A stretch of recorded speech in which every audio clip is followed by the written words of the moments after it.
Tsy mitovy hevitra ny samy parlemantera IRD manohana ny fitondram-panjakana mikasika ny tokony hanokafana ny orinasa mpitrandraka Fasy-mainty Baza Toliara.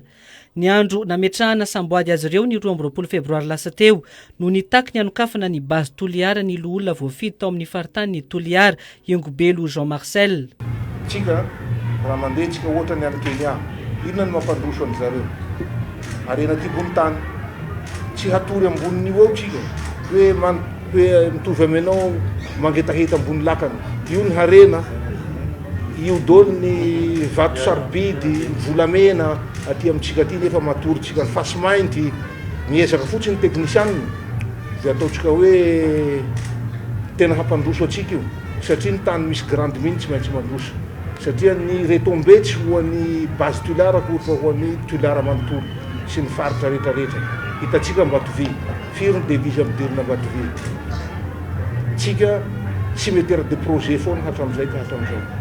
Raha mbola nanamafy io fanohana ny fanokafana ny Baza Toliara io ny loholona Iongobelo Jean Marcel atao amin'ny haino-manjery tsy miankina iray ny 2 aprily lasa teo dia namoaka ny fomba fijeriny tao amin'ny pejy Facebook-ny kosa ny 3 aprily teo ny solombavam-bahoaka ny Toliara voalohany sy teny Randrena Soloniaiko izay mitazona ny heviny amin'ny fanoherana ny Baza Toliara toy ny efa nataony hatramin'ny fitondrana Rajonary Mampianina.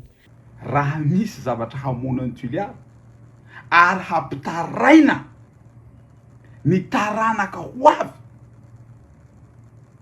dia ny fanapahan-kevitra nataon'olona nanao sonia an'io Baza Toliara.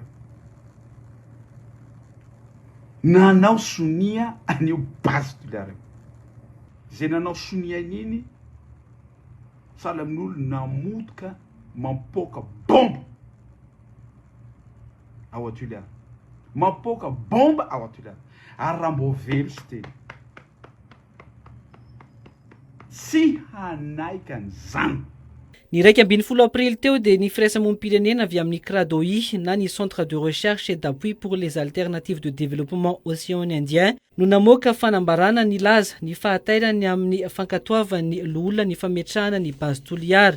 Ny fitondram-panjakana amin'izao ihany mantsy hoy izy ireo no nandray fanapa-kevitra nampiato ny Baza Toliara tamin'ny taona 2024. Mahagaganay amin'izao fotoana izao ary zay no nahatonga anay namoaka an'le fanambarana farany teo. Misy olom-boafidy sy olom-boatendry sasatsasany. Zay sady milaza azy fa hoe izy mitondra ny feon'ny vahoaka no tena manitsakitsaka tanteraka ny zoan'ireo vahoaka ireo anda ny tetikasany Baza Toliara. Averiko indray fa manarivo n'ireo olona ireo fa tsy olona vitsivitsy akory. Dia ohatrany mametra-panontaniana hoe feon'iza marina moa no entin'ireo le olom-boatendry sy olom-boafidy sasatsasanyireo zay mitaky ny famerenana ny Baza Toliara. Fa ny zavatra fantatra aloha dia efa namoaka didim-panjakana ny Conseil des ministres hoe mitsahatra daholo ny asan'ny Baza Toliara ary koa ny serasera manodidina ny Baza Toliara. Zay ny fantatray aloha raha ny didim-panjakana nivoaka. Dia mahagaganay koa hoe maninona moa olom-boafidy sy olom-boatendry zay tokony modely amin'ny fanarahana ny didim-panjakana no mandeha miditra manao an'izao propagandy amerenana ny Baza Toliara zao. Nilaza moa ny solombavam-bahoaka sy teny Randrena Soloniaiko fa inina afenina ny boky nandraikitra na ny cahier de charge mikasika ny ity tetikasa Baza Toliara ity. Raha ny tokony ho izy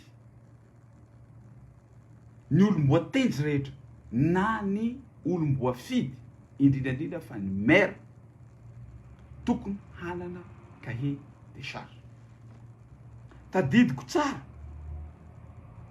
raha nanao émission spéciale ny DG-ny Baza Toliara dia niteny fa manana misy cahier de charge any amin'ny commune tsirairay avy. Aoka ambarako eto nandeha nijery an'izany tompoko ny tenako nandeha tany tsisy cahier de charge. Barainiko fantaniana mipetraka dia zao inona ny antony mahatonga ny Baza Toliara manafina an'io cahier de charge.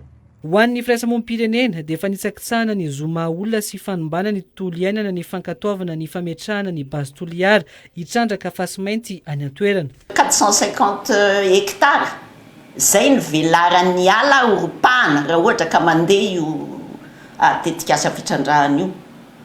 Dia mazava ho azy fa zahay amin'ny mampiaro ny zon'olombelonanay sy miaro koa ny tontolo iainana dia tsy afaky ny petrapotsiny eo anoloanan'izany fa tsy maintsy anameloko hatramin'ny farany ary hitaky amin'izay fomba rehetra azo atao ny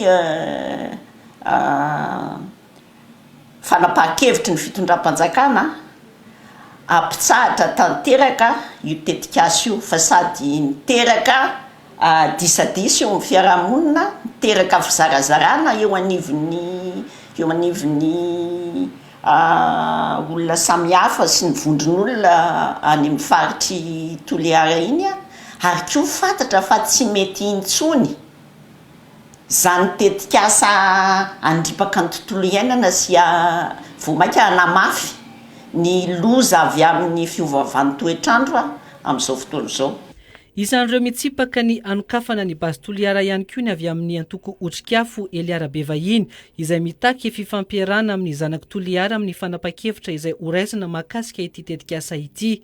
Andao re itsika samy zanak'iny faritra iny andao aloha vasiny izay firaisak'iny izay dia andao asiana ny ady hevitra fa raha ohatra moa izy iombona n'ilay zanak'ilay faritra rehetrarehetra raha ekeny le vahoaka ny fotony ny fitrandrahana indray na ny fiverenany zareo amin'ny heviny hoe tsy hanakana indray zay manomboka eto zany fa aleo trandrahana izy arabasoa arabatsara fa le veriko hoe tsy mety dia ny fiheverana fa olona anankiray no manao ny fomba rehetrarehetra hoe aleo hotrandrahana le orinasa dia hotrandrahana le izy marina fa olona iny za manokana tena manaja azy amin'ny mahalolon'i Madagasikara azy fa rehefa tombotsoan'le faritra rehefa tombotsoan'ny firenena kosa ny lesana dia veriko hoe tokony hisy ady hevitra aloha. Na dia tsy namoaka ny mangarahara mikasika ny tetikasa basy toliara mihitsy moa ny fitondrana ny fandimby dia fantatra fa tamin'ny taona 2024 no nahazo ny fahazon-dalana hitrandraka na ny permis d'exploitation ny orinasa basy toliara. Nisy hatrany ny hetsika fanoherana ny tetikasa nataon'ny mponina nanomboka ny taona 2024 ka ny filan-kevitry ny minisitra ny 9 novambra 2024 no nampiato ny asa fitrandrahana taon'ity orinasa ity.